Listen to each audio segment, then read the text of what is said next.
पिछले एपिसोड में चेन पिंगन छोटी लड़की पर अटैक करने के लिए आया था, लेकिन तभी जुलू और बाकी लोग उसे बचाने के लिए आ गए थे। इसके बाद वो लड़की कहती है कि तुम एक बार मेरे ग्रैंडपा को आ जाने दो, जो कि तुम्हें यहाँ से जिंदा बचकर नहीं जाने देंगे।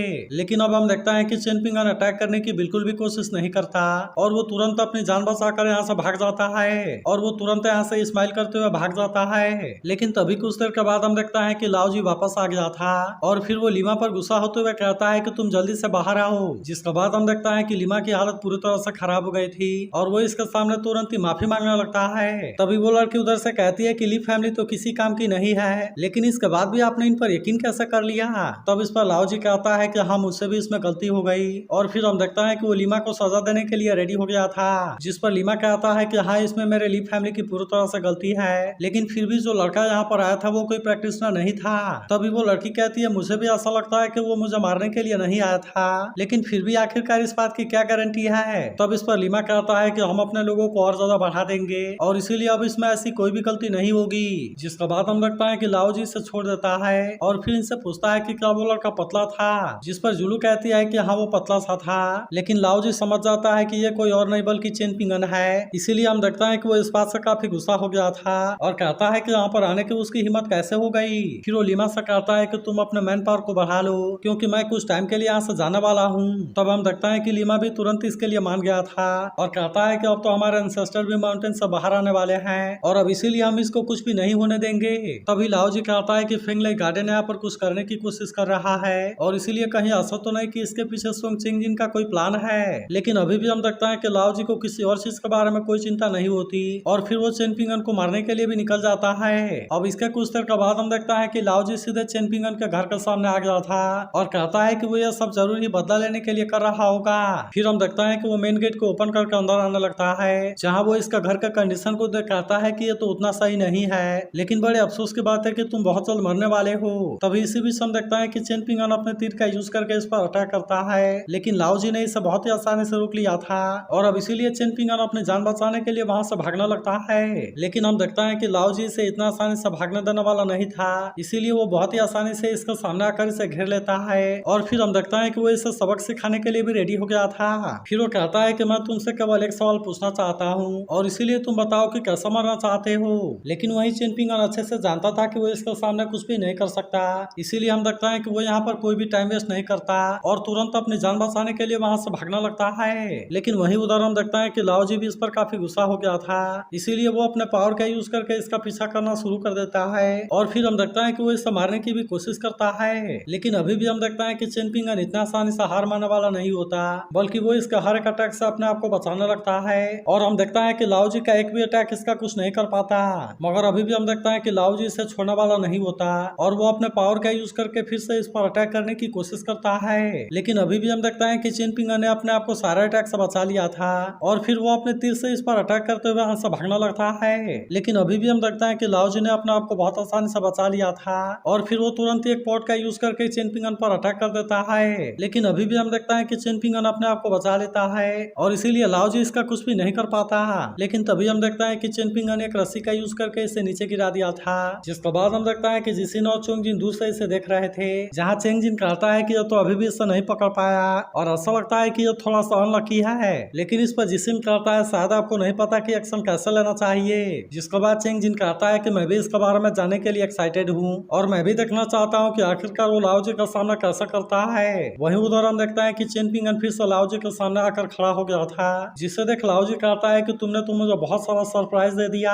तभी हम देखता है कि चेन पिंगन फिर से अपने तीर से अटैक करता है, लेकिन लाओजी ने अपने आप को बहुत ही आसानी से बचा लिया था और फिर हम देखता है कि वो एक पत्थर से अटैक करके इसका धनुष को तोड़ देता है। फिर वो कहता है कि तुम मुझसे केवल 10 कदम दूर हो, लेकिन क्या इसके बाद भी तुम्हें लगता है कि तुम सेफ हो। लेकिन अब हम देखता है कि लाओजी काफी गुस्सा हो गया था और वो एनर्जी को एब्जॉर्ब करके अपने ताकत को बढ़ाने लगता है। अब इसीलिए चेन पिंगन समझ गया था कि यहाँ पर रुकना उसके लिए सही नहीं है और फिर तुरंत अपनी जान बचाने के लिए वहाँ से भागने लगता है। लेकिन हम देखता है कि लाओजी की ताकत पहले से काफी बढ़ गई थी, इसीलिए चेन पिंगन ज्यादा टाइम के लिए इसके हाथों से बचकर नहीं भाग पाता और हम देखता है कि लाओजी ने इसे नीचे गिरा दिया था। लेकिन तभी हम देखता है कि लाओजी के ऊपर हेवन की प्रेशर क्रिएट हो गई थी, इसीलिए लाओजी इसके सामने कुछ भी नहीं कर पाता और हम देखता है कि वो इस बात से और ज्यादा गुस्सा होने लगा था।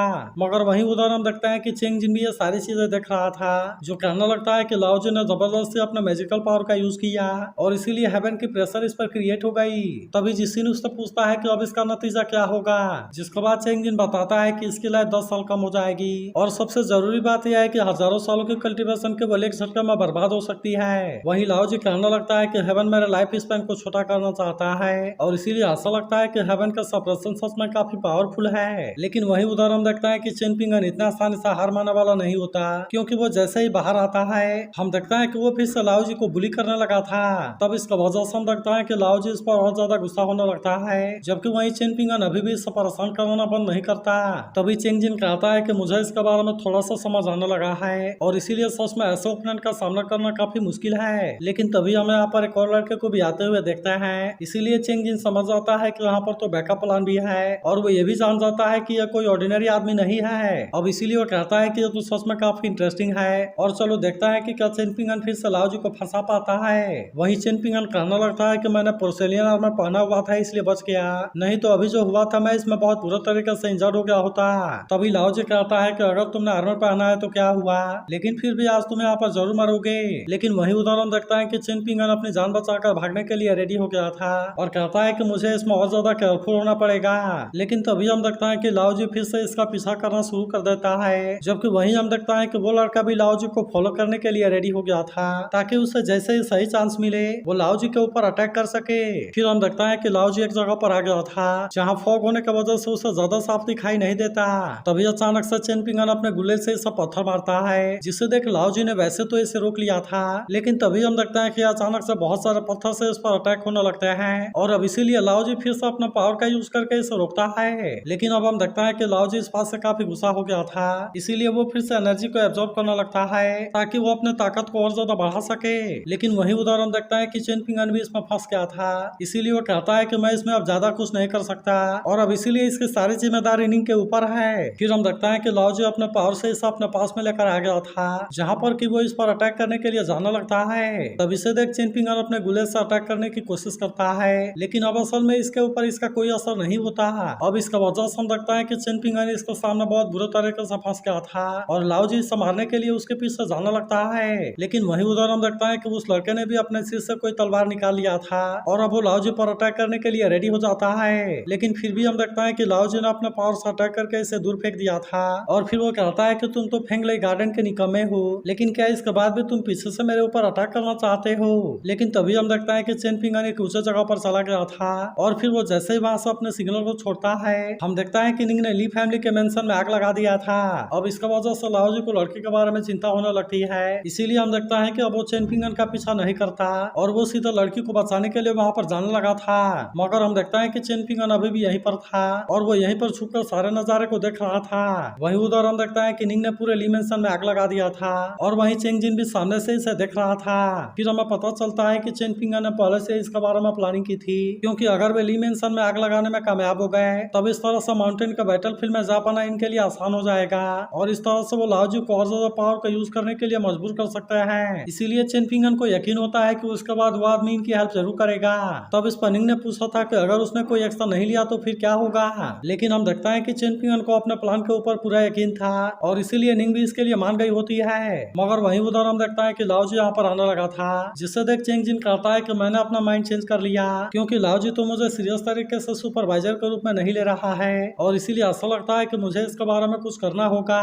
तब इसके बारे में सुनकर जिसिन भी इसके लिए एक्साइटेड हो गया था, जबकि वहीं हम देखता है कि चेंगजिन लाओजी का सामना करने के लिए चला जाता है। वहीं उधर हम देखता है कि सभी लोग बाहर आ गए थे और कहने लगता है कि आधी रात को ये मकान कोलैप्स कैसे हो गई। वहीं उधर हम देखता है कि वो सोड अभी भी लड़के के सिर में फंसी हुई थी, इसीलिए कुछ लड़के इसका मजाक उड़ाने लगते हैं। तभी इसी बीच हम देखता है कि इसके ऊपर बहुत भारी मलबा गिरने वाला था, लेकिन इसी सोड की वजह से इसकी जान बच जाती है। तभी हम देखता है कि एक लेडी अपने हस्बैंड के ऊपर काफी गुस्सा हो रही थी, क्योंकि अभी भी वो बड़े आराम से सो रहा था।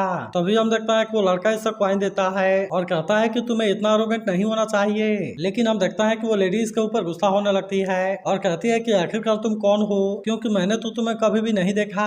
लेकिन तभी हम देखता है कि टाउन के एंट्रेंस वाला गार्ड यहाँ पर आ गया था और इसीलिए लेडी का हस्बैंड इसे घूरने लगता है। मगर वहीं उधर हम देखता है कि वे दोनों आपस में फाइट करने लगे थे, जहाँ पर हम देखता है कि लाओजी चेंगजिन को पहचान गया था और कहता है कि तुम्हारे पास में तो बहुत सारे हॉबी हैं। लेकिन अभी भी हम देखता है कि लाओजी को इसके बारे में कोई चिंता नहीं होती और इसीलिए वो अपने पावर का यूज करके इसके साथ में फाइट करने के लिए रेडी हो जाता है। लेकिन हम हम देखते हैं कि ये दोनों ही असल में बहुत ज्यादा पावरफुल होते हैं और इसीलिए इनके पावर के बीच में बहुत ही शानदार टक्कर होने लगती है। लेकिन वहीं उधर हम देखते हैं कि लाओ जी अभी भी इतना आसानी से हार मानने वाला नहीं होता और इसीलिए वो अपने सोल बीज को भी रेडी कर लेता है। जिसके बाद हम देखते हैं कि चेंग जी ने भी उधर अपने ड्रैगन को बाहर निकाल लिया था और अब इस तरह से भी एक दूसरे से फाइट करने के लिए रेडी हो जाते हैं। तो आपको क्या लगता है कि इनमें से कौन जीतेगा, इसका बारे में कमेंट करके जरूर बताना। और अगर आप इसके अगले एपिसोड के लिए एक्साइटेड हो तो इस वीडियो को लाइक और इस पर एक कमेंट जरूर कर देना।